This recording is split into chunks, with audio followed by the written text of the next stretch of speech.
Official YouTube channel کو subscribe کریں اور بیل آئیکن کلک کریں۔ نحمدہ ونصلی ونسلم علی سیدنا و مولانا محمد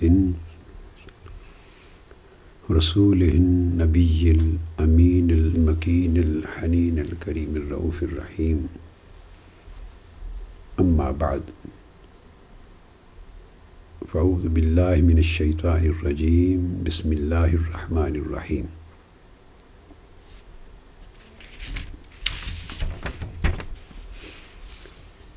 وَأَنزَلْنَا إِلَيْكَ الذِّكْرَ لِتُبَيِّنَ لِلنَّاسِ مَا نُزِّلَ إِلَيْهِمْ وَلَعَلَّهُمْ يَتَفَكَّرُونَ صدق اللہ مولانا العظیم۔ معزز حاضرین اور سامعین و ناظرین، الحمدللہ تعالی اللہ جل مجدہ کی توفیق سے ہم مقام رسالت اور حجیت حدیث و سنت کے طویل سلسلہ وار موضوع پر گفتگو کرتے چلے آ رہے ہیں، اور پچھلی 2 نشستوں سے ہماری گفتگو حضور نبی اکرم صلی اللہ تعالیٰ علیہ وآلہ وسلم کی تشریحی اور تشریعی حاکمیت اس نقطے پر جاری ہے۔ یعنی جب ہم حضور نبی اکرم صلی اللہ علیہ وآلہ وسلم کی حدیث اور آپ کی سنت مبارکہ کی حجیت کی بات کرتے ہیں، اور آپ کی حدیث و سنت کی حجیت کا مطلب حقیقت میں اطاعت رسول ہے، اس کا بنیادی معنی ہی اطاعت رسول ہے۔ یا اطاعت رسول کو اگر آپ ڈیفائن کرنا چاہیں عملی شکل میں، تو وہ حضور علیہ السلام کی حدیث اور سنت کے وجوب اور فرضیت پر اور اس کی حجیت پر ایمان لانا اور اس پر عمل کرنا، یہی معنی، مفہوم اور مراد ہے اطاعت رسول کے حکم کا۔ تمام ائمہ نے اوائل وقت سے، یعنی قرون اولیٰ سے، صحابہ، تابعین اور تبع تابعین سے لے کر آج تک 14-15 صدیوں کا جو علمی تسلسل ہے، اس میں اطاعت رسول کے باب میں کہ اس کا معنی احکام قرآنی کی تعمیل نہیں، بلکہ حضور علیہ السلام کی حدیث اور سنت کو واجب جان کر اس کی تعمیل ہے۔ اس نقطے پر 1400-1500 سال کی علمی تاریخ میں کبھی اختلاف نہیں رہا، اور نہ ہی اس پر کوئی مکتب فکر وجود میں آیا ہے۔ کوئی مکتب فکر وجود میں نہیں آیا جو حضور علیہ السلام کی حدیث اور سنت کی حجیت کا اور اس کے وجوب و فرضیت کا مطلقاً انکار کرتا ہو، کوئی بھی بہانہ بنا کر۔ اس لیے کہ قرآن مجید کی، میں نے آپ کو عرض کر دیا، سینکڑوں آیات، ان میں جا بجا جو احکام ہیں اللہ رب العزت کے، اپنی اطاعت اور اللہ اس کے رسول کی اطاعت کے، وہ بذات خود اس بات کا تقاضا کرتے ہیں کہ اللہ کی اطاعت کا جب حکم دیا جاتا ہے تو اس سے مراد وہ احکام الہیہ ہیں جو قرآن مجید میں نازل ہوتے ہیں، اور جب اس کے ساتھ الگ سے اطاعت رسول کا حکم دیا جاتا ہے جا بجا قرآن مجید میں، جا بجا قرآن مجید میں، تو اس کا مطلب آیات قرآنی اور احکام قرآنی سے ہٹ کر ان احادیث نبوی اور سنن نبوی کو واجب اور لازم ماننا اور ان کی حجیت پر ایمان لانا اور ان پر عمل کرنا ہوتا ہے، جو حضور علیہ السلام نے آیات قرآنی کے علاوہ اپنی زبان مبارک سے ارشاد فرمائے ہیں۔ اس لیے امام شاطبی نے الموافقات میں اس بات کی تصریح کی ہے۔ میں تو جسٹ ایک ریفرنس کوٹ کر رہا ہوں، چونکہ امام شاطبی ایسے سبجیکٹ پر ڈسکس کرنے کے ایکسپرٹ ہیں، اور ماڈرن تھاٹ کے حامل آئمہ میں سے ہیں، ریشنل اپروچ رکھنے والے آئمہ میں سے ہیں، کریٹیکل اور اینالیٹیکل اپروچ رکھنے والے آئمہ میں سے ہیں، اور وہ ہمیشہ مختلف جو امور جہاں ڈسپیوٹس، علمی ایکڈیمک ڈسپیوٹس آتے ہیں، ٹیکنیکل ڈسپیوٹس اور ڈیفرنسز آتے ہیں، جورسپروڈینشل ڈسپیوٹس اور ڈیفرنسز آتے ہیں، کانفلکٹس آتے ہیں ظاہری طور پر، تو ہمیشہ وہ ان میں تطبیق پیدا کرنے کے ایکسپرٹ اور اسپیشلسٹ ہیں، تطبیق پیدا کرتے ہیں کہ ان کے اندر کانسوننس کریٹ کرتے ہیں، مطابقت۔ اس لیے انہیں کوٹ کر رہا ہوں، تو وہ لکھتے ہیں کہ وہ تمام احکام وسائر ما قرن فیہ طاعت الرسول بطاعت اللہ فہو دال ان طاعت اللہ ما امر بہ ونہا عنہ فی کتابہ۔ وہ لکھتے ہیں کہ وہ تمام مقامات اور وہ تمام احکام، وہ تمام آیات اور اللہ رب العزت کے وہ تمام ارشادات قرآن مجید میں جہاں اطاعت رسول کو اطاعت الہی کے ساتھ ملایا گیا ہے،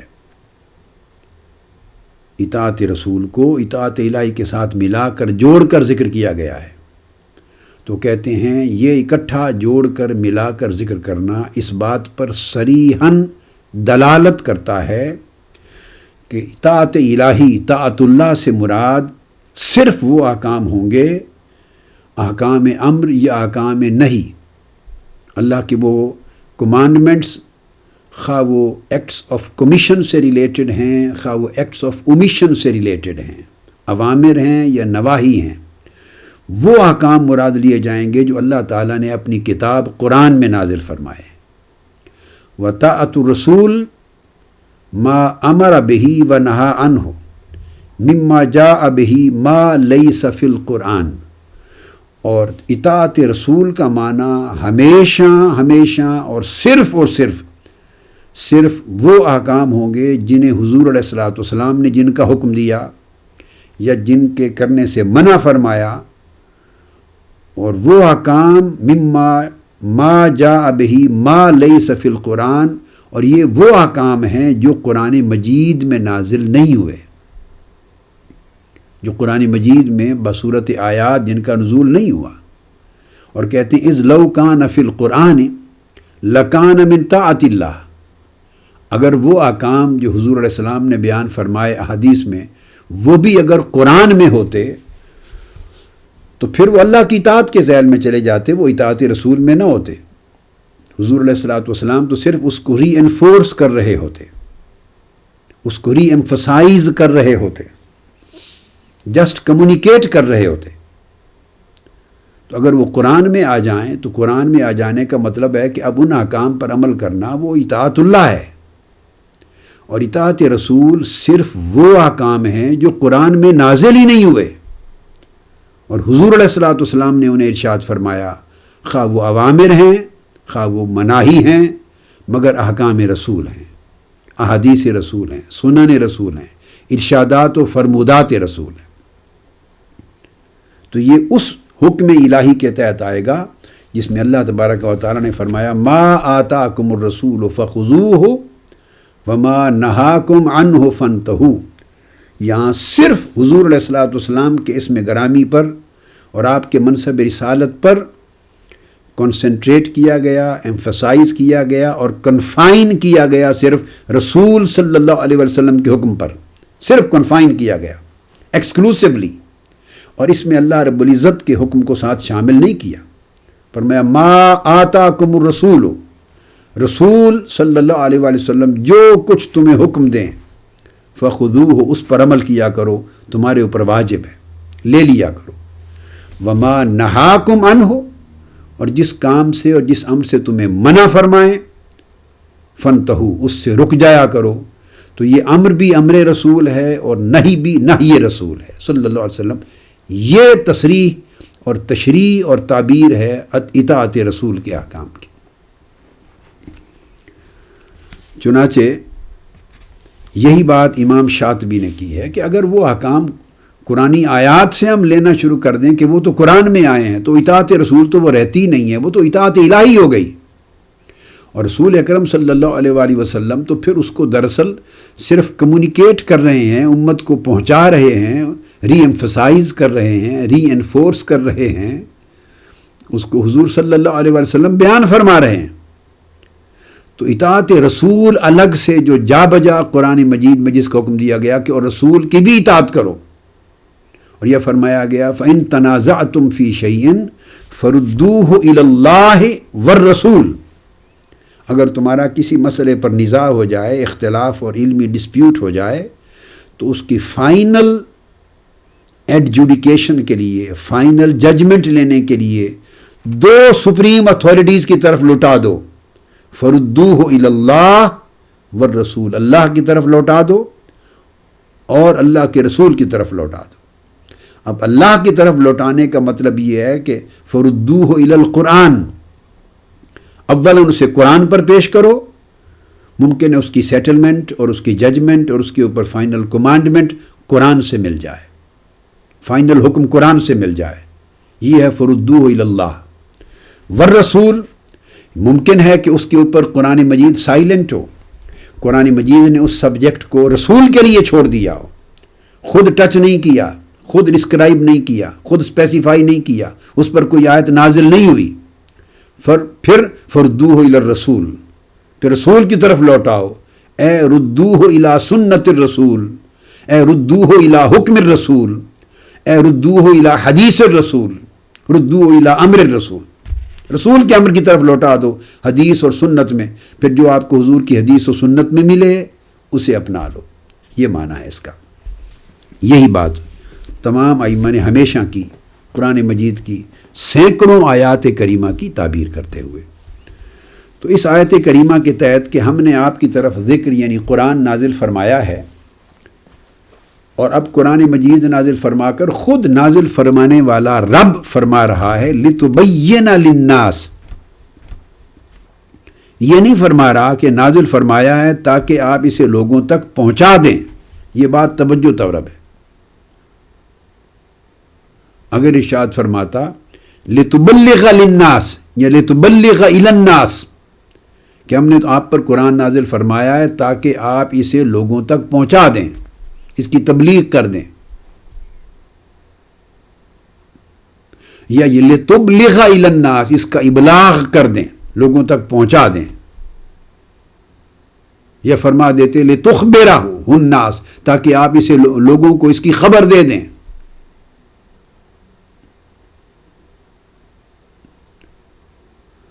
تو پھر بات ہوتی صرف قرآنی احکام ہی حجت ہیں، اور رسول اکرم صلی اللہ علیہ وسلم کا منصب فقط ان احکام الہیہ کو لوگوں تک پہنچا دینا ہے، لوگوں کو ان احکام سے باخبر کر دینا ہے، لوگوں تک ان احکام کا محض ابلاغ کر دینا ہے. That's it.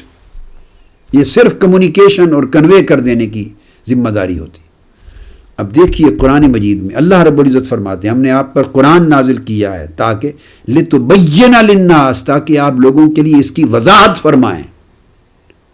اب وضاحت کمیونیکیشن کو نہیں کہتے، انٹرپریٹیشن کو کہتے ہیں. وضاحت صرف بات کو کنوے کرنے کو اور انفارم کر دینے کو، کنوے کرنے کو نہیں کہتے، بلکہ اس کو انٹرپریٹ کرنے اور اس کی ایکسپلینیشن کو کہتے ہیں. تو اللہ رب العزت خود فرما رہے ہیں، اس کا مطلب یہ ہوا کہ میں نے بیسک پرنسپلز قرآن میں دے دی ہیں. یہ آقا علیہ السلام کی حدیث اور سنت کی پہلی ایک حیثیت ہے جس کو میں نے تشریحی حیثیت کا نام دیا. انٹرپریٹیو کیپیسٹی یا انٹرپریٹیو کیپیسٹی جو حضور علیہ الصلوۃ والسلام کی ہے، جس میں حدیث اور سنت قرآن کی تشریح کرتی ہے، اس کو انٹرپریٹ کرتی ہے، اسے ایکسپلین کرتی ہے. اگر وہ جنرل احکام ہیں تو ان کو اسپیسیفائی کرتی ہے، اگر ایبسولیوٹ ہیں تو کوالیفائی کرتی ہے، اگر امپلیسٹ احکام ہیں تو اس کو ایکسپلین کرتی ہے. الغرض کہیں کوئی ایمبیگوٹی اس کے معنی میں سمجھنے میں ہے تو اسے ایکسپلین کرتی ہے حدیث اور سنت. فردر اس کے لیے کمنٹری بنتی ہے حدیث قرآن مجید کی، اس کی انٹرپریٹیشن بنتی ہے، اس کی تفسیر بنتی ہے، اس کی تشریح بنتی ہے، اس کی تعویل بنتی ہے حدیث، اور اس کی تعبیر بنتی ہے، اس کی مراد کو واضح کرتی ہے حدیث. اور یہ جو کچھ میں نے عرض کیا یہ قرآن مجید کی آیات کے علاوہ کلمات اور ارشادات اور فرمودات ہوتے ہیں. آپ دیکھیے ہمیشہ جب انٹرپریٹیشن یا کمنٹری بولتے ہیں جس کو، تو کمنٹری ٹیکسٹ کے علاوہ ہوتی ہے. یہ ایڈیشنل چیز ہے. ٹیکسٹ تو ٹیکسٹ ہوتا ہے، کمنٹری اس کے اوپر ایڈیشنل اس کی شرح میں لکھی جاتی ہے. تو کمنٹری کے الفاظ قطعی طور پہ ٹیکسٹ نہیں ہوتے، ٹیکسٹ کی انٹرپریٹیشن، ٹیکسٹ کی تشریح ہوتی ہے. اب اگر اس تشریح کو، کمنٹری کو، ایکسپلینیشن کو، انٹرپریٹیشن کو حجت نہ مانا جائے تو اس کا مطلب ہے وہ کمنٹری ہی نہیں ہے، آپ نے اس انٹرپریٹیشن کو رد کر دیا. اب قرآن مجید فرما رہا ہے کہ ہم نے آپ کی طرف قرآن نازل کیا تاکہ لِتُبَيِّنَ لِلنَّاسِ مَا نُزِّلَ إِلَيْهِمْ، جو ان کی طرف نازل کیا گیا ہے قرآن، اب ان کی خوب وضاحت کریں. یہ تبیین سے ہے، خوب وضاحت کریں، محض بیان بھی نہیں، خوب وضاحت کریں تاکہ جہاں جہاں ان کے سمجھنے میں کوئی اشکال ہے، جس جس مقام پر انہیں سمجھنے میں کوئی ابہام واقع ہوتا ہے، جس جس مقام پر انہیں سمجھنے میں کوئی التباس لاحق ہوتا ہے، جس جس مقام پر سمجھنے میں انہیں کوئی مشکل پیش آتی ہے اور کنسیپچول کلیئرٹی انہیں لوگوں کو اپنی سمجھ کے مطابق نہیں مل رہی، آپ کا فرض منصبی یہ ہے کہ آپ اس کی تشریح کریں ان کے لیے. اور یہ تشریح جس زبان سے کی جائے گی، جن کلمات سے ادا ہوگی، جو کلمات، جو عبارت، جو فرمودات اور جو پوری کی پورا بیان اس انٹرپریٹیشن کو، تشریح کو کنٹین کرے گا، اس کو حدیث کہتے ہیں. Whatever is contained in that interpretation, whatever is contained by prophetic interpretation of Holy Quran, that is hadith. کبھی ڈیمونسٹریٹ کرتے ہیں. So whatever is contained in prophetic demonstration, وہ سنت ہے. Whatever is contained in prophetic elaboration, یہ سنت اور حدیث ہے. تو ٹیکسٹ اپنی جگہ ٹیکسٹ ہے، اس کو قرآن کا متن کہتے ہیں، وہ آیات ہیں. تو قرآن مجید نے تو خود حجت بنا دیا ہے لِتُبَيِّنَ لِلنَّاسِ، اس کو قرآن سے جوڑ دیا ہے. اس کا مطلب ہے قرآن کا کہنا یہ ہے کہ اگر 7 حدیث اور سنت نبوی 7 حجت کے طور پہ شامل نہ ہو تو قرآن کو سمجھا ہی نہیں جا سکتا. اس پر پھر میں نے پچھلی نشست میں بہت تفصیلی مثالیں دی تھیں، مختلف طرح کے احکام دیے تھے، اسلام کے پینل سسٹم اور پنشمنٹس کی ڈیٹیلز میں بھی احکام دیے تھے، وصیت اور وراثت کے احکام میں بھی احادیث کی سگنیفیکنس بیان کی تھی. الغرض اینڈ پر پھر میں نے پورے ارکان 5 کلمہ توحید و شہادت تک کی بات کی تھی کہ قرآن مجید میں تو یہ جو لا الہ الا اللہ محمد رسول اللہ ہم کلمہ توحید پڑھتے ہیں، یہ اپنی اس ترکیب کے ساتھ اکٹھا ایک جگہ پر کہ یہ کلمہ ہے، یہ بھی نہیں ہے قرآن مجید میں. لا الہ الا اللہ مختلف کانٹیکسٹ میں کئی مقامات پر الگ آیا ہے، اپنی اپنی جگہ آیا ہے. محمد رسول اللہ اب لا الہ الا اللہ کا ٹکڑا ملائے بغیر الگ سے انڈیپینڈنٹ آیا ہے. اگر صرف قرآن پر اکتفا کریں اور حدیث نبوی صلی اللہ علیہ وسلم کو چھوڑ دیں تو کسی مسلمان کے پاس اس کا کلمہ ہی باقی نہیں بچتا، کلمہ اسلام. اسی طرح میں نے عرض کیا تھا کہ کلمہ شہادت بھی نہیں ہے اپنی اس حیت میں، اس ترکیب میں. پورے الحمد سے والناس تک پڑھ لیں، جو کلمہ شہادت ہم پڑھتے ہیں اشہد ان لا الہ الا اللہ و اشہد ان محمد رسول اللہ، یا یہ جیسے ہم نماز میں پڑھتے ہیں اشہد ان لا الہ الا اللہ و اشہد ان محمد عبدہ و رسولہ.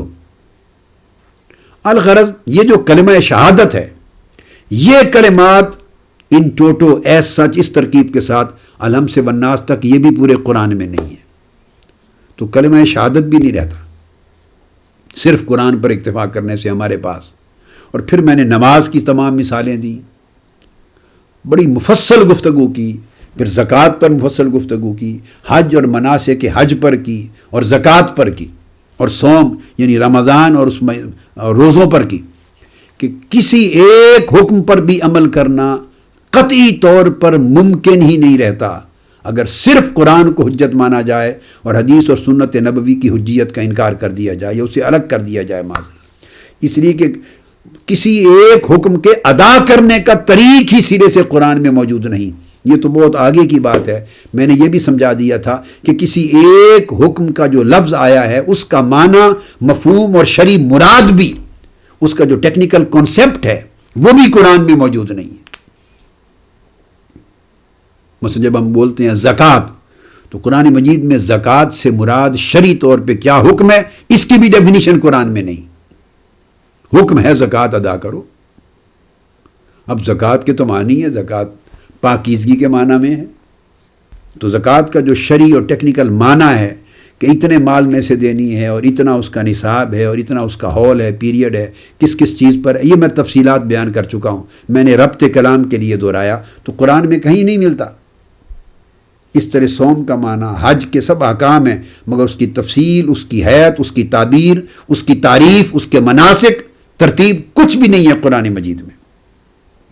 حتیٰ کہ یہی لفظ نماز کو آپ لے لیں، میں نے بتایا تھا کہ قرآن یعنی لغت میں تو 50 سے زائد معانی میں لفظ صلاۃ استعمال ہوا ہے، مگر اگر قرآن مجید کو بھی دیکھیں تو قرآن مجید میں یہ لفظ نماز، صلاۃ، نماز پنجگانہ جو ہم پڑھتے ہیں اس میں بھی استعمال ہوا ہے، مگر تصریح نہیں ہے اس جگہ پر یہ نماز پنجگانہ ہے۔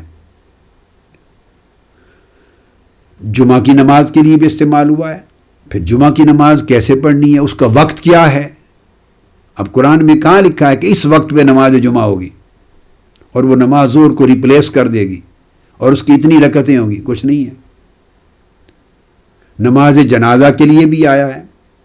اب اس سے مراد اگر حدیث نہ لی جائے تو کیا نماز ہے؟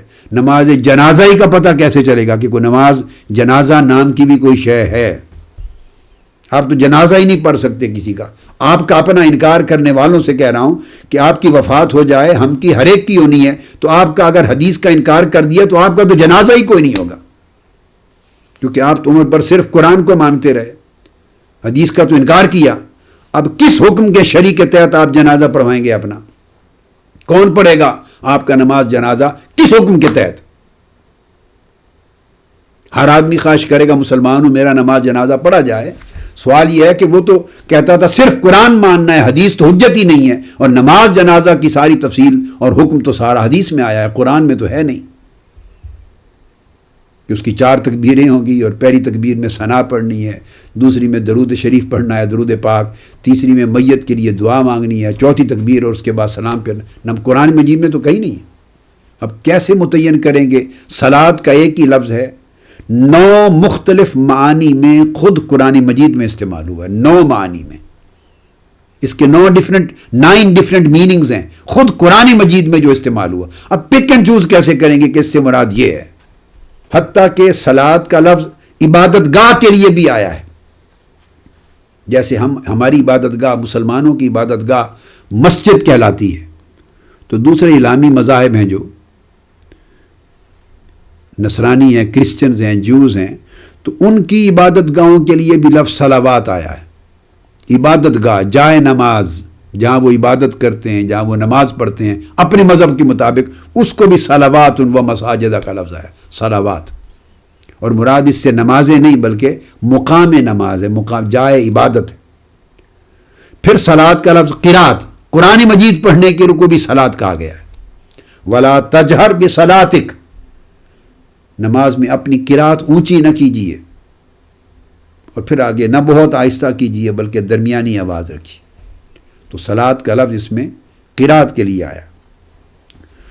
تو حدیث کی حجیت کا انکار کر کے اور قرآن مجید لتبین للناس کا یہ معنی تھا کہ ہم نے قرآن نازل کر دیا، اب جا بجا اس کو سمجھنے کے لیے میرے حبیب صلی اللہ علیہ وسلم آپ کی حاجت ہوگی امت کو، صحابہ کرام کو۔ بے شک یہ اہل زبان ہیں، وہ تو اہل زبان تھے، انہیں حاجت تھی، اور آج ہم لوگ تو اہل زبان ہی نہیں ہیں، ہماری حاجت مندی کا عالم کیا ہوگا؟ تو قرآن نے فرمایا لتبین للناس، تاکہ اب قرآن کے اندر جو ہم نے احکام نازل کر دیے، اب ان کا سمجھانا، خواہ زبان سے انٹرپریٹ کریں، خواہ عملاً ڈیمونسٹریٹ کریں، اب یہ آپ کی ذمہ داری ہے، اور وہ سب کچھ اس سے حدیث اور سنت نبوی بنی۔ اس طرح لفظ قضا ہے، قضا، فیصلہ، حکم، قضا، قاف دوال الف حمزہ، یہ قرآن مجید میں 15 مختلف میننگز اور معانی کے طور پہ استعمال ہوا ہے۔ کہیں عام مقدمے کا فیصلہ کرنے میں، کہیں اللہ کی تقدیر کے فیصلے میں، کہ اس کے آئینی ڈیوائن ڈیسیژن کے معاملے میں، کبھی قیامت کے دن کے فیصلے میں، مختلف معانی۔ 15 مختلف معانی پر، مختلف مقامات پر اس کا اطلاق ہوا ہے۔ اس طرح السو جس کو برائی کہتے ہیں، الرحمہ رحمت، فتنہ آزمائش، الروح، الذکر، یہ جتنے الفاظ ہیں تو اسی طرح روح 11 مرتبہ، مختلف مرتبہ سے نہیں، مرتبہ نہیں، مختلف 11 معانی میں یہ لفظ استعمال ہوا ہے السو،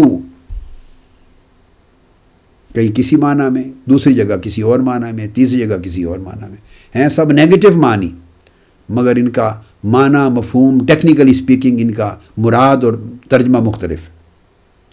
رحمت 14 مختلف معنی میں استعمال ہوا ہے، کہیں عام رحمت کے طور پر، کہیں قرآن کو رحمت کہا ہے، کہیں اسلام کو رحمت کہا ہے، کہیں حضور علیہ السلام کو رحمت کہا ہے، کہیں رحمت کا تعلق اللہ کی ذات کے ساتھ ہے، کہیں حضور کی عصمت کو رحمت کہا ہے، کہیں فضل کو، تو رحمت کے مختلف معنی، کہیں حضور کی بعثت کو رحمت کہا ہے۔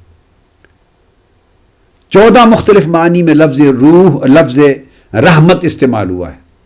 اب اس سارے ان الفاظ کا تعین لتبین للناس، انہی کی وضاحت آقا علیہ السلام نے کی۔ اگر آقا علیہ السلام ان کی شرح کرنے والے نہ ہوتے تو ہر شخص، عربی زبان دان، اہل عرب میں سے ہر شخص اس کی سمجھ میں جو معنی آتا وہ بناتا، اور پورا کا پورا قرآن مجید معاذ اللہ اختلافات معنوی کا مجموعہ بن جاتا،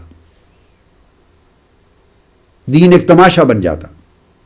اور روح جسے ہم روح کہتے ہیں وہ 15 مختلف معانی میں قرآن میں استعمال ہوا ہے۔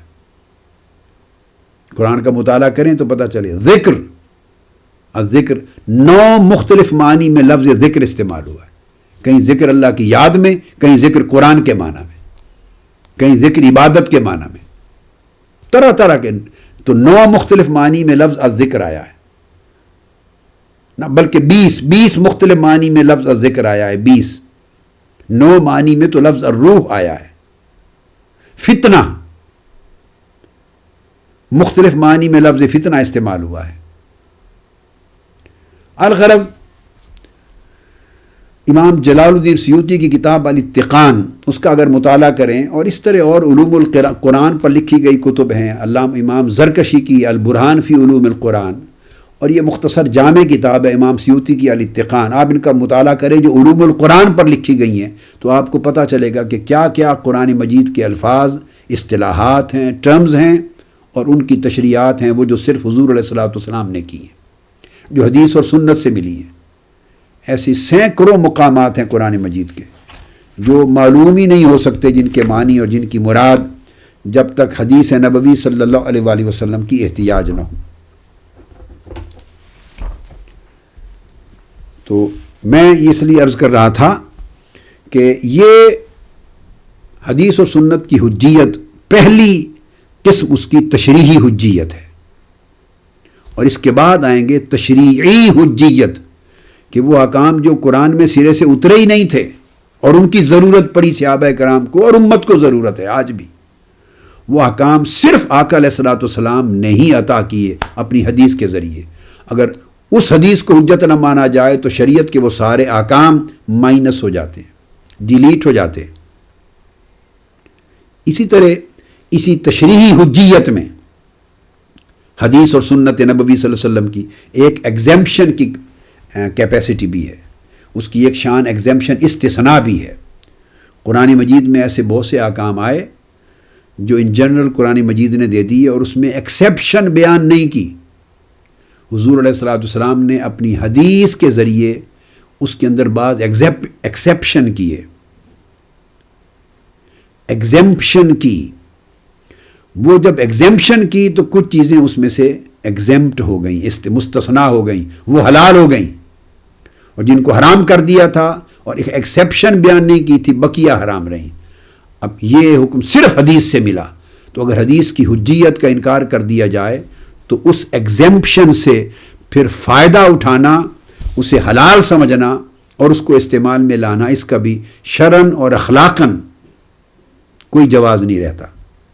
مثال کے طور پہ قرآن مجید نے کہا 4 مقامات پر، حرمت علیکم المیتہ، یا انما حرم علیکم المیتہ، اللہ نے تمہارے اوپر میتہ، مردار حرام کیا، یا حرمت علیکم المیتہ، تمہارے اوپر مردار حرام کر دیا گیا۔ اب میتہ یعنی مردار، کس کو کہتے ہیں؟ مردار اس حلال جانور کو کہتے ہیں جیسے بکرا بکری ہے، لیمب ہے، چھترا ہے اور اونٹ تک، وہ حلال جانور بیف ہے جن کا کھانا حلال ہے ہمارے لیے، جو مسلمان جن کے گوشت کو کھاتے ہیں۔ وہ جانور اگر تو شرعی طریقے سے، جو ذبح کا طریقہ ہے اس طریقے سے اس کو ذبح کیا جائے، سلوٹر کیا جائے تو وہ حلال کہتے ہیں اس کو۔ اب شرعی طریقے سے ذبح کرنا تاکہ وہ حلال ہو، یہی قرآن مجید میں اس کا طریقہ مذکور نہیں ہے۔ چلیں، اب یہ سارے جانور حلال ہو کر بھی کسی کھانے والے کے لیے حلال کیسے بنتے ہیں، یہ بھی نہیں ملتا قرآن مجید میں، کہ کس جگہ ذبح کرنا ہے، کہاں سے ذبح کرنا ہے۔ شرعی، اس کو شرعی زکوٰۃ شرعی کہتے ہیں، شرعی ذبح شرعی، یہ بھی قرآن میں طریق مذکور نہیں، حدیث نے، آقا علیہ السلام نے دیا ہے حدیث میں۔ تو جو حلال ہیں، مردار نہیں ہیں، وہ بھی نہیں کھا سکتے بغیر حدیث کے۔ اب آئیے، تو مردار کسے کہتے ہیں؟ وہ حلال جانور جو باقاعدہ شرعی طریق سے ذبح نہ کیا گیا ہو اور اپنی طبی موت مر جائے، بغیر ذبح کیے طبی موت مر جائے، خواہ وہ بٹیر ہے، خواہ وہ مرغا ہے، خواہ وہ مچھلی ہے، کوئی چیز ہے جو کھانے والی ہے اور حلال، ادروائز حلال ہو سکتی تھی، یہ حلال تھی مگر وہ ذبح نہ ہوئی اور وہ اپنی طبی موت، نیچرل ڈیتھ ہو گئی اس کی۔ اب قرآن کی روح سے حرمت علیک، اس کو مردار کہتے ہیں، اب وہ قرآن کی روح سے حرام ہو گئی۔ اب الحم سے والناس تک پورے قرآن کو پڑھیے، اب اس مردار ہونے میں مچھلی بھی آ گئی، باقی تو بٹیر مرغے سے لے کر اونٹ تک تو آپ نے ذبح کر کے کھا لیے، اور میں نے عرض کر دیا کہ ذبح کا طریقہ بھی قرآن میں نہیں، وہ بھی حدیث نے دیا ہے، جس کی حجیت پر آپ متذبذب ہیں بعض لوگ۔ اب رہ گیا وہ جو طبی موت مر گئے، وہ تو خواہ اونٹ تھا، خواہ بیل تھا، خواہ بھینس تھی، بیف تھا، خواہ وہ گائے ہے، خواہ وہ بکرا بکری ہے، خواہ وہ چھترا ہے، خواہ مرغا ہے، خواہ بٹیر ہے، جو طبی موت مر گئے، ذبح نہیں ہو سکے، سب حرام۔ اس میں مچھلی بھی آ گئی۔ مچھلی تو کوئی ذبح نہیں کرتا، آپ پکڑتے ہیں دریا سے، سمندر سے مچھلی لے آتے ہیں اور آپ ڈال دیتے ہیں اس کو، اور وہ تڑپتے تڑپتے اس کی ڈیتھ ہو جاتی، ذبح کرتے ہی نہیں، پھر آپ چھیل کے کھا لیتے ہیں اس کو۔ لہٰذا اس لحاظ سے مچھلی بھی میتا، مردار ہو گئی، اس کو میتا کہتے ہیں، جو بغیر ذبح کے حلال جانور بغیر ذبح کے طبی موت مر جائے۔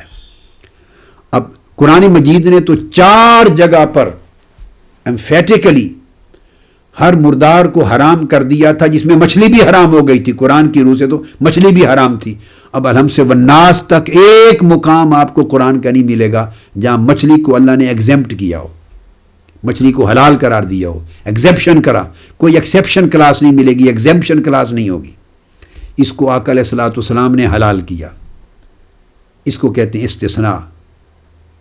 انہوں نے فش کو ایگزیمپٹ کر دیا اس پروہیبیشن کلاز میں سے، ود ہز اون اتھارٹی جو اللہ نے ان کو کنفر کی، عطا کی۔ تو آقا علیہ السلام نے فرمایا کل میتۃ حرام، ہر میتہ مردار حرام ہے، حدیث ہے نبوی صلی اللہ علیہ وسلم، الا میتتان، سوائے 2 مرداروں کے، لفظ میتہ ہی بولا، ہر مردہ میتہ حرام ہے سوائے 2 میتہ، 2 مرداروں کے، السمک والجراد، ایک مچھلی اور ایک ٹڈی، ان 2 کو آقا علیہ السلام نے حلال کر دیا۔ اب سارا جہان مچھلی کھاتا ہے، اور ہارٹ کے جو پیشنٹ ہو جاتے ہیں اور حجیت حدیث کے منکر ہوں، وہ تو وائٹ میٹ کے لیے مچھلی سے بہتر تو گوشت ہی کوئی نہیں، اب وہ تو مچھلی کو ہی پریفر کریں گے۔ اب وہ مچھلی کو کیسے کھا سکتے ہیں اگر حدیث حجت نہ ہو؟ ان کی روح سے اگر صرف قرآن حجت ہے تو مچھلی حرام ہے۔ قرآن نے تو مچھلی حلال نہیں کی، مچھلی مصطفیٰ نے حلال کی ہے، مچھلی حدیث مصطفیٰ نے حلال کی ہے صلی اللہ علیہ وسلم، قرآن نے حلال نہیں کی۔ تو کتنے عجیب یعنی تماشے کی بات ہوگی کہ حدیث کو حجت بھی نہ مانیں اور مچھلی بھی کھائیں، کم سے کم مچھلی چھوڑ دیں کھانا، اس لیے کہ وہ قرآن میں حلال نہیں ہوئی۔ اسی طرح قرآن مجید نے کہا جہاں وضو کے احکام آئے، 4 فرض آئے وضو کے، ان میں پاؤں کا دھونا فرض آ گیا۔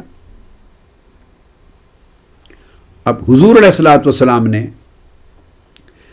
حدیث نبوی کے ذریعے خفین یہ جو موزے پہنے جاتے ہیں، اگر موزے پہنے ہوں تو پھر پاؤں کے دھونے کو مستثنا کر دیا، موزے پہنے ہوں تو پھر موزے کے اوپر صرف ہاتھ گیلا کر کے اس طرح مسح کر دیا جائے گا، ہاتھ گیلا کر کے اوپر کے حصے میں پھیر دیا جائے گا، سارے موزوں کے چاروں طرف بھی نہیں، اوپر پھیر دیں گے اوپر کے حصے میں، اس کو مسح علی الخفین کہتے ہیں۔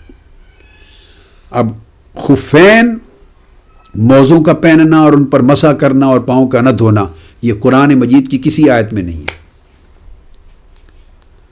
اور اگر مقیم ہے تو 5 نمازیں پڑھ سکتا ہے، ایک بار وضو کر کے موزے پہن لے، اور 5 نمازوں تک اگر وہ 5 بار بھی وضو کرے، 5 نمازوں کے لیے بے شک 10 بار وضو کرے، مگر 5 نمازوں تک وہ اسی موزے پر صرف مسح کرے گا ہر بار۔ اور مسافر ہے تو 3 دن اور 3 رات تک ایک ہی موزہ چلائے گا اور مسح کرے گا پاؤں کا، تو پاؤں کو دھونا یہ مستثنا ہو گیا، یہ حدیث نے کیا۔ تو جو لوگ اب موزے کا استعمال کریں، مسح کریں، ان کے لیے تو جواز ہی نہیں ہے حدیث کے بغیر۔ تو یہ استثناءات ہیں جو قرآن مجید نے کیے۔ اسی طرح جہاں میں یہ بتا رہا تھا استثناء ایگزیمپشن، اسی طرح الزیادہ ایڈیشن بھی یہ ایگزیمپشن ہے جس میں کچھ چیزوں کو ایگزیمپٹ کر دیا، ایکسکلوڈ کر دیا، اور ایک تشریحی حاکمیت آقا علیہ الصلوۃ والسلام کی اور تشریحی حجیت حدیث رسول کی، اس کا ایک اور کریکٹر ہے، اور وہ الزیادہ ایڈیشن، اس میں اور چیزوں کو انکلوڈ کر دینا، قرآنی حکم میں اور انکلوڈ کر دینا، اضافہ کر دینا۔ تو گویا حدیث نبوی کے ذریعے استثناء ایگزیمپشنز بھی ہوئی ہیں اور ہوتی، اور حدیث نبوی کے ذریعے اس کے اندر ایڈیشنز بھی ہوئے۔ یہ سزا قرآن مجید نے جو لیشز کی دی تھی بدکاری پر، ایڈلٹری پر، وہ حد ہے، اور اگر کسی کی وہ سزا حد کے تقاضے پورے کرنے کے لیے جو حد کی اپنی شرائط ہوتی ہیں گواہی میں، ایویڈنس میں، اگر وہ پوری نہ ہو تو قرآن مجید تو اس کے علاوہ بات ہی کوئی نہیں کرتا۔ پھر قرآن نے تو صرف ایک ہی حد دے دی، جو سزا آ گئی وہ حد ہے قرآن مجید میں، اس کی شرائط دے دی، 4 گواہ ہوں اور شرائط ہیں۔ اگر وہ گواہ پورے نہیں ہیں، 4 پورے نہیں ہیں، 2 گواہ ہیں، اب کیا ہوگا؟ اب قرآن کی روح سے تو 4 شہداء تو ہوئے نہیں، 4 گواہ تو ہوئے نہیں، اور گناہ بدکاری ثابت ہو جائے۔ ہمارے انگلش لاء میں، ویسٹرن لاء میں تو 4 گواہوں کی شرط نہیں ہے، وہاں تو کرائم بیونڈ ڈاؤٹ اگر اسٹیبلش ہو جائے تو اس پر پنشمنٹ ہے۔ اب میں اس لاء کے مطابق بات کر رہا ہوں کہ یہ جو کرائم ہے آف اڈلٹری، بدکاری کا، یہ ثابت ہو گیا beyond doubt, but the condition of 4 witnesses, 4 گواہوں کی، از ناٹ فلفلڈ، یہ پوری نہیں ہو سکتی۔ تو قرآن مجید کی روح سے تو چونکہ ایک ہی سزا قرآن نے دی جو حد ہے، جلد 100 سٹرائپس، اب وہ تو دی نہیں جا سکتی، تو جس کی یہ شرائط پوری نہ ہوئی تو وہ تو چھوٹ گیا، تو موج ہوگی، آدمی ہزاروں لاکھوں لوگ بدکاری کرتے پھریں، اب 4 گواہ کہاں سے آئیں گے؟ قرآن مجید نے جب حدود دی ہیں تو حدود کی ایگزیکیوشن میں قرآن مجید نے بڑی سخت شرائط لگا دی ہیں تاکہ بہت فریکوینٹلی حدود کا استعمال نہ ہو، لمیٹڈ ہو، اور اس کو فریکوینٹلی ایگزیکیوشن روک کر اگر کمی رہ جائے شہادت میں، گواہی میں، ایویڈنس میں، وٹنس میں، مگر ثبوت ہو جائے کہ گناہ ہوا ہے، بدکاری ہوئی ہے، چوری ہوئی ہے، ثابت ہو جائے بیونڈ ڈاؤٹ، مگر وہ سرٹن جو ایویڈینشل کنڈیشنز ہیں، ایویڈنسز کی پروسیجرل کنڈیشنز ہیں، ان میں کمی رہ جائے جو قرآن میں مینشن ہے، تو پھر وہ واجب الحد نہیں ہوگا جرم۔ تو کیا صورت ہوگی جب جرم حد کے لائق ثابت نہ ہو سکا تو سارے معاف چھوٹ؟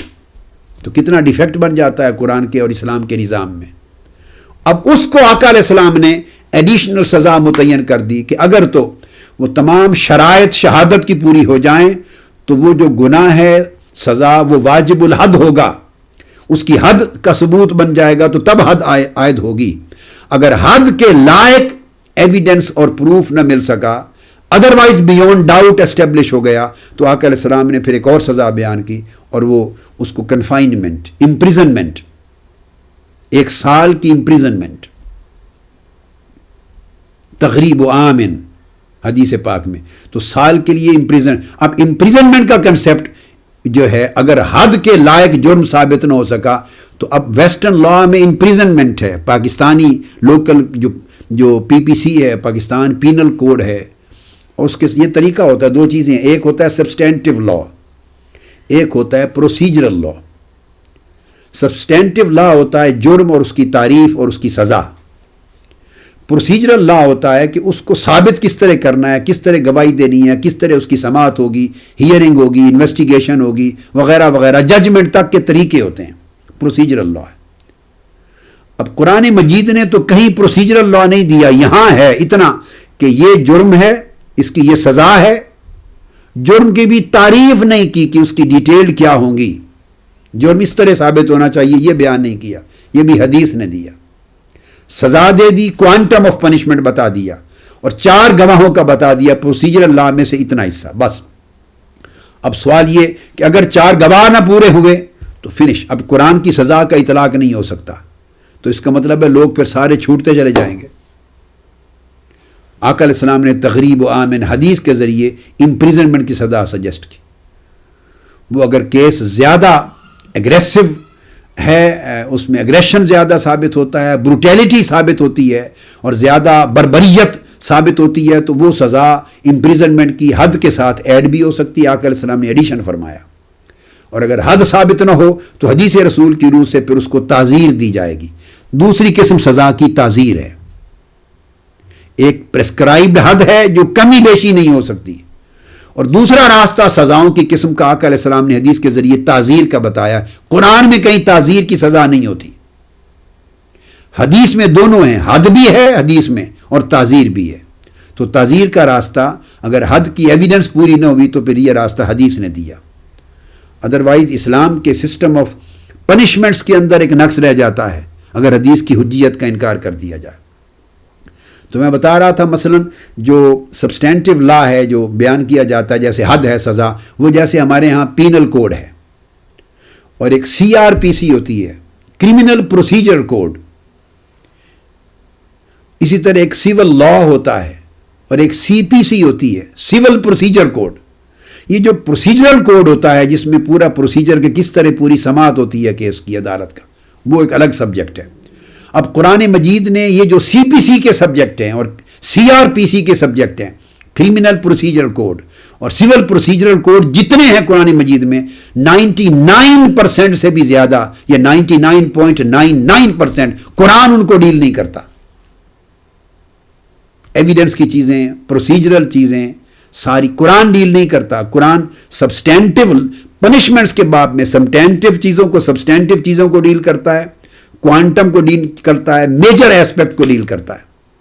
اس کی ڈیفینیشن کو بھی ڈیل نہیں کرتا، اس کے انگریڈینٹ ایلیمنٹس کو ڈیل نہیں کرتا، اس کی کنڈیشنز ہیں، ایلیمنٹس ہیں جو اس کے کانسٹیچوئنٹ کہ یہ فلفل ہوں تو کرائم کہا جائے گا، یہ بھی اس کو ڈیل نہیں کرتا. ان تمام چیزوں کو حدیث نبوی ڈیل کرتی، سنت نبوی ڈیل کرتی. تو معاذ اللہ حدیث کی حجیت کا انکار کر کے آپ پورے دین کو نامکمل بنانا چاہتے ہیں، استغفر اللہ، اور پورے قرآن کو ناقابل عمل کرنا چاہتے ہیں. یہ ایک بہت بڑی سازش ہے. ذہن میں کہنے والوں کو اس کی خبر ہو یا نہ ہو، انٹینشنلی ہو بات یا ان انٹینشنلی، ممکن ہے بے خبری میں معصومانہ طریقے سے یا روا روی میں ایسے ایک عادت میں نیا فیشن کے طور پہ ہی آج کی نوجوان نسل کہتی رہتی ہے، اور ان کو پتہ نہیں کہ یہ فیشن نہیں، یہ کفر ہے. تو تمام احکام کے اندر یہی عالم ہے، خواہ وہ کرمنل لاز ہیں، خواہ وہ ورشپ کے لاز ہیں، ریلیجس لاز ہیں. تو میں نے آپ کو نماز، روزہ، زکوٰۃ سارا بتا دیا کہ تمام جو ریلیجس اور اسپریچول لاز ہیں، عبادات کے لاز آف ورشپ، کسی کا پروسیجر قرآن میں نہیں ہے. قرآن ڈیل ہی نہیں کرتا پروسیجر کو. قرآن پروسیجر کی کتاب ہی نہیں ہے. قرآن میجر احکام دیتا ہے بس. اس کے سارے پروسیجر ہر حکم کے، نماز، روزہ، حج، زکوٰۃ تک کہ اس سے بڑے اب ریلیجس لاز کیا ہوں گے، وہ بھی اللہ کے رسول نے حدیث کے ذریعے دیے ہیں. پھر آپ آ جائیں میٹریمونیل لاز کی طرف، مناکحات، اس کو احکام المناکحات کہتے ہیں، میرجز ہیں، اس میں نکاح ہے، آپ کی ویڈنگ ہے، آپ کی میرج ہے، آپ کا نکاح کانٹریکٹ ہے، پھر طلاق ہے، اس کی ڈیورس ہے، پھر اس کی اور مختلف شکلیں ہیں، پھر اس کی کنڈیشنیلٹیز ہیں، پھر فیملی لاز ہیں، اس میں وراثت کی تفصیلات ہیں وغیرہ، پھر اولاد کے معاملات ہیں، حلال اور حرام کی تفصیلات. تو گویا اگر آپ آ جائیں میٹریمونیل اور فیملی لاز میں، قرآن مجید میجر چیزوں کو بیان کرتا ہے، بس سبسٹینٹو. کسی چیز کا پروسیجر قرآن مجید نے نہیں دیا. تو بولیے اب کوئی لا دنیا کا، آپ پاکستان کے لا کو لیں، انڈیا کے لا کو لیں، ویسٹرن ورلڈ کے لا کو دیں، اگر لا کی کتاب صرف پینل کوڈ دے دے یا سول کوڈ دے دے، یہ ڈیفینیشن ہے، یہ اس کا سزا ہے یا یہ لا ہے، اور اس کا پروسیجر ساتھ پرووائڈ نہ کیا جائے، تو دنیا کا کوئی قانون، امریکن لا ہو، برٹش لا ہو، یورپین لا ہو، انڈین لا ہو، پاکستانی لا ہو، اگر اس کا پروسیجر لا کا ساتھ نہ ہو، پروسیجرل لا ٹوٹلی نہ ہو، اور صرف سبسٹینٹو لا ہو، تو بولیے دنیا کا کوئی نظام قانون قابل عمل ہوگا؟ عدالتیں ورک کر سکتی ہیں، کام کر سکتی ہیں، پورا سسٹم چل سکتا ہے دنیا کا؟ کسی شے کا سسٹم نہیں چل سکتا. دنیا کا سارا قانون بالکل رکھ دیا جائے گا، بند ہو جائے گا، وہ موو ہی نہیں کر سکتی لائف جب تک پروسیجرل لا ساتھ نہ ہو. How to do. تو قرآن تو ڈیمانڈ کرتا ہے، you have to do this and you have to abstain from this. This is an act of commission and this is an act of omission. These are the acts what you are supposed to perform and these are the acts what you are not supposed to do. But you are supposed to abstain from. قرآن مجید categorical substantive law دے دیتا ہے، تو اور procedure نہیں دیتا قرآن مجید کسی چیز کا. ہر حکم کے شعبے کا پروسیجر حدیث نبوی نے دیا ہے. اگر اس کی حجیت کا انکار کر دیا تو کہاں جائے گی پوری زندگی؟ تو میں نے کہا مناکات، میٹریمونیل لاز، پروسیجر سب حدیث میں ملیں گے. اس کے بعد آپ آگے آ جائیں، سول لاز ہیں، معاملات ہیں، وہ تمام سول لاز میں ٹرانزیکشنز آتی ہیں، اس میں خرید و فروخت آتا ہے، اس میں فائنانشل لاز آئیں گے، اس میں ایگریمنٹس آئیں گے، اس میں کانٹریکٹس آئیں گے. یہ تمام کے تمام قرآن مجید ان میں سے میجر چیزوں کو صرف سبسٹینٹیولی ٹچ کرتا ہے، کسی چیز کا پروسیجر نہیں ہے، ڈیفینیشنز بھی نہیں ہیں. آدھا حصہ سبسٹینٹیو لا کا نہیں ہے اور بقایا سارا پروسیجرل لا نہیں ہے. کیوں؟ اس کا مطلب یہ نہیں معاذ اللہ کہ قرآن کا نقص ہے، یہ بات ذہن میں رکھ لیں. نہیں، قرآن کا یہ سبجیکٹ نہیں ہے. قرآن یہ قانون کی کتاب کے طور پہ نہیں اترا. قرآن نے قانون کو، اخلاق کو، مذہب کو، دین کو، عقیدے کو، آخرت کو، دنیا کو، ویلیوز کو، انسانیت کو، بین الاقوامی معاملات کو، جہاد کو، امن کو، قرآن نے کروڑوں معاملات انسانی زندگی کے ڈیل کرنے تھے، ہدایت دینی تھی.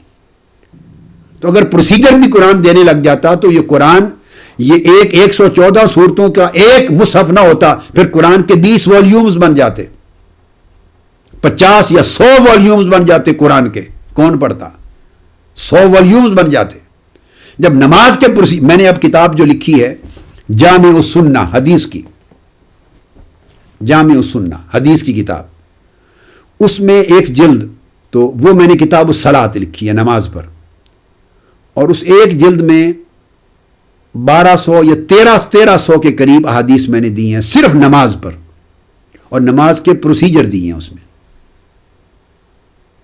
وہ ایک جلد ہے. اب ایک جلد کی ضخامت وہ کوئی 1200 صفحات کی ہے. اتنی ضخامت قرآن مجید کی ہوتی، با ترجمہ قرآن مجید ہونا، ترجمے کے ساتھ اس کی ضخامت 800-900 صفحے بنتی ہے.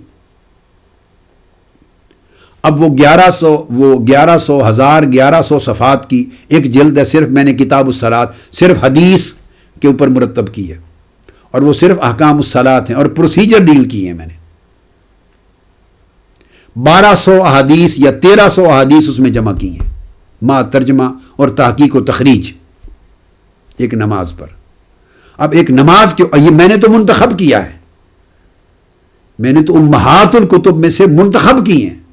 اس کا مطلب یہ نہیں کہ احادیث تو اگر آپ صرف نماز پر بھی لیں تو صرف نماز کے سبجیکٹ پر احادیث 12,000 سے بھی بڑھ جائیں گے جو اویلیبل ہے.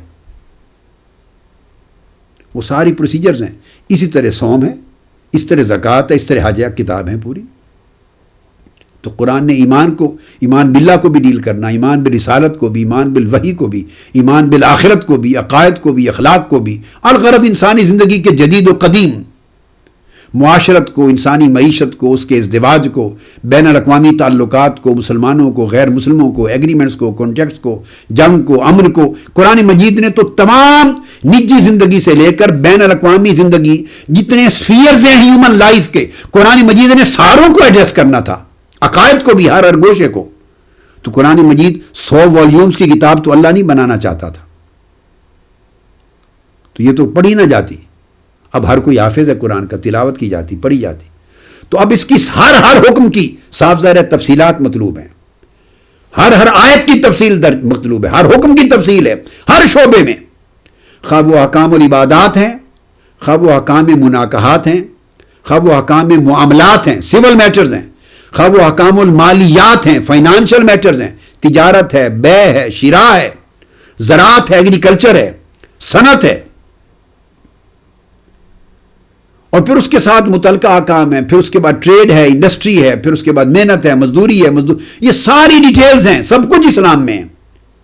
قرآن مینشن کرتا ہے ایک جنرل حکم، اس کی ساری تفصیل رسول کے سپرد کر دی جاتی. اللہ تعالیٰ بنیادی احکام اتارتا ہے، ہر حکم کی پوری تشریحات اور جزئیات یہ نبی اور رسول کے سپرد کر دی جاتی ہے، چونکہ اللہ نے اس کو اتھارٹی دی ہے کہ ایکسپلین کرے، انٹرپریٹ کرے.